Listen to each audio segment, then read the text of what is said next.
Alors, mauvaise nouvelle, Tesla a fermé Giga Berlin du 11 au 22 juillet pour des mises à niveau de l'usine, troisième quart de travail venant plus tard cette année. Ah, ça fait 11 jours de fermeture, c'est beaucoup quand même, hein. C'est un tiers du moins, quoi. Un peu plus. Pendant l'arrêt, des améliorations seront apportées aux lignes de production pour augmenter l'efficacité et réduire le temps pendant lequel un véhicule doit être arrêté à chaque station le long de la ligne. Chaque véhicule doit actuellement être immobilisé pendant alors, 90 secondes, c'est 1 minute 30 du coup. Avec les mises à niveau, ce temps sera réduit à 45 secondes.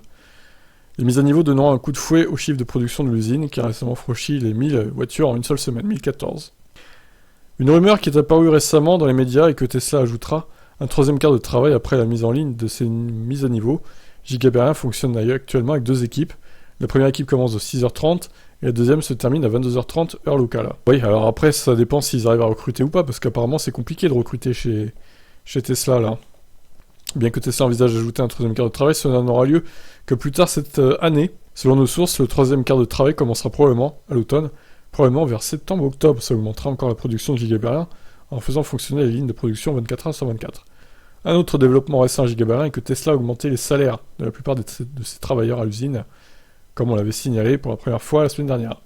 Les salaires ont augmenté de 6%, après qu'IG Metall, principal syndicat allemand, a déclaré que les salaires de Tesla étaient trop bas par rapport aux autres postes dans les autres constructeurs. Tesla effectuera également des mises à niveau pour augmenter la production à Giga Shanghai ce mois-ci. La ligne de production du modèle Y verra la majeure partie de sa production arrêtée pendant les 2 premières semaines de juillet, suivi de la ligne du modèle 3, dans la seconde moitié. Bon bah, que de modifs du coup.